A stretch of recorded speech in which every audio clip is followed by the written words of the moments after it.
भगवान ने अखिल कलादि गुरु हैं ठाकुर ऐसा नृत्य किया कि कामदेव को भगवान ने मोहित कर लिया। तब भगवान को नाम मिला मदन मोहन। मदन सबको मोहित किए, काम कुसुम धनु सायक लीन है और सकल भुवन अपने बस कीन है।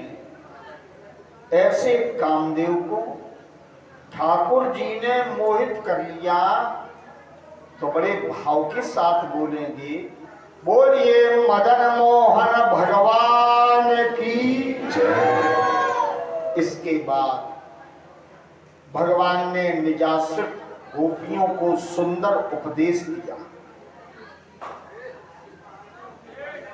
क्योंकि पूछा इन्होंने कि आपका भजन संसार के लोग विभिन्न प्रकार से करते हैं। तब भगवान कहते हैं, गोपियों, जो मेरा भजन संसार की प्राप्ति के लिए करते हैं,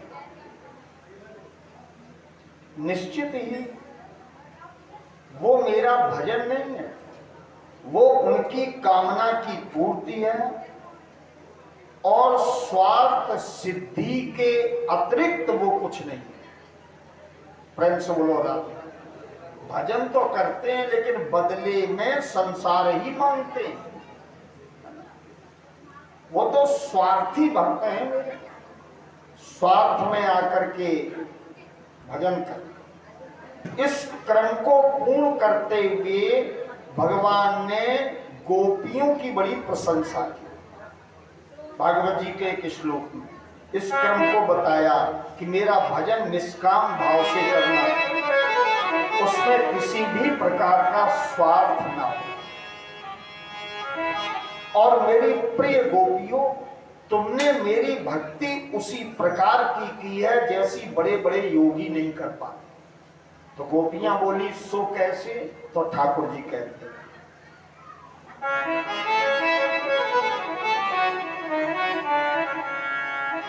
न पार हम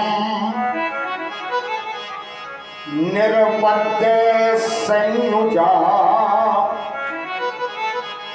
स्वसाधु कृत्यम विबधायुषा विभा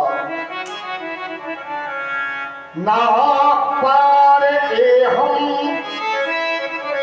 गोपियों, तुमने मेरा जैसा भजन किया, तुमने जैसी उपासना की, उस भजन का, उस उपासना का और तुम्हारे इस उपकार का मैं ऋणी हो गया,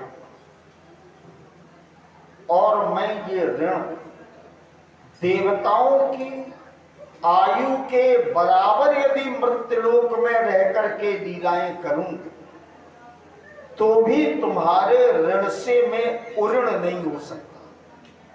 प्रेम से बोलो राधे राधे। गोपियों के नेत्र सजल हो गए। देखो, निरअभिमानी व्यक्ति को प्रशंसा नेत्रों में आंसू ला देती है? और जिसको अभिमान है वो तन जाता है कि मेरी प्रशंसा हो। तो गोपियों के नेत्र में प्रेमांबु आ गए, प्रेम के आंसू आ गए। और भगवान कहते हैं मैं देवताओं की आयु के बराबर मैं मृत्युलोक में लीलाएं करूं तो भी तुम्हारे ऋण से उऋण नहीं हो सकता। तो भगवान ने तीसरी पावन पंक्ति में कहा, यमाम भजन दुर्जर के है श्रृंखला, संदंश्च तदवा प्रतिहात साधुना। साधुना शब्द अनुगम में पहले बताया। बड़े बड़े योगी, बड़े बड़े साधु मेरा भजन तो करते हैं, लेकिन देह और गेह की जंजीर को तोड़ नहीं पाते। प्रेम से बोलो राधे राधे। देह से मोह और अपने कुटुंब, अपने परिवार से जो मोह की जंजीर है उसको बड़े बड़े साधु पुरुष नहीं तोड़ पाते। और तुमने एक पल में मेरे लिए वो सब तोड़ दिया और मेरे पास आ गई हो।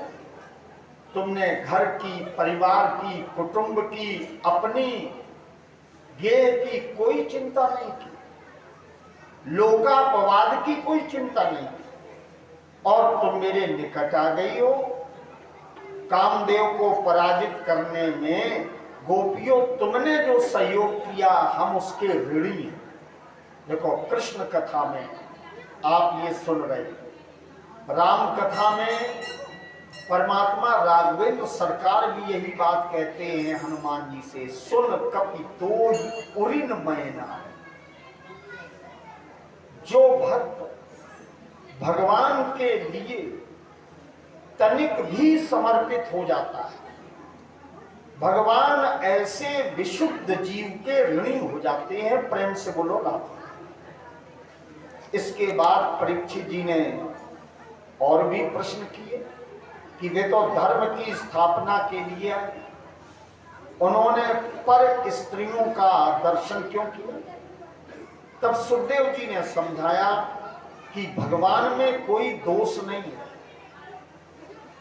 वो सर्व सामर्थ्य सत्ता है और सामर्थ्यवान पुरुष में कभी कोई दोष नहीं लगता। भगवती गंगा में तमाम प्रकार का जल बहता है, लेकिन सुरसरी को अपनीत न कहा। शुभ और अशुभ सलिल सब बहाई, सुरसरी को अपनीत न कहा। भानु कृषानु सर्व रस खाई, तिनकौ मंद कहत को नाही।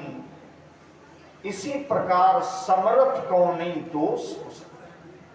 फिर पूछा परीक्षित जी ने, आखिर वो रात्रि कितनी बड़ी थी? ये सब हुआ, गोपियां आई भी, फिर समस्त लीलाएं की, भगवान शिव की स्थापना भी हुई, नृत्य भी हुआ, कामदेव को भगवान ने पुत्र बनाने का आश्वासन भी दिया।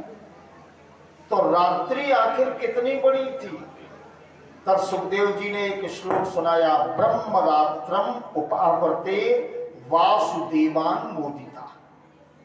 भगवान ने ब्रह्मा जी को आज्ञा दी थी कि मेरे लिए एक कल्प की ये ब्रह्म रात्रि बनाई जाए।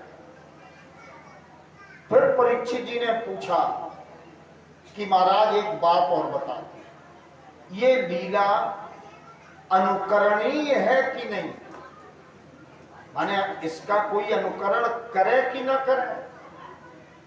तब सुखदेव जी कहते हैं कि भगवान ने जो उपदेश दिया है उसका अनुकरण करो। ईश्वराणाम त्वचः सत्य तथैवाचरितम क्वचित्। भगवान के उपदेश, भगवान की वाणी हमेशा सत्य होती है, लेकिन भगवान के द्वारा जो लीलाएं की जाएं, उन समस्त लीलाओं का अनुकरण जीव को नहीं करना चाहिए। है? चिंतनीय है, उसका अनुकरण न करो। देखो भगवान परशुराम जी ने अपनी मां का सिर काट दिया, तो परशुराम जी के लिए आया परशुराम पितु आज्ञा राखी और मारी मात लोक सब साखी परिवर्तित साधु श्रुत साखी। लेकिन अगर कोई नकल करके अपनी अम्मा को मूड़ काट ले तो वो तो पहुंच जाएगा उन्नाव पहले जिला कारागार में। तो ये अनुकरण नहीं करना है। भगवान शंकर विष पी गए तो नीलकंठ बन गए, और कोई नकल करके विष पी जाए तो नीलकंठ थोड़ी बनेगा। गोविंदाय नमो नमः। तो भगवान की प्रत्येक लीला का अनुकरण जीव को नहीं करना चाहिए। इसके बाद भाग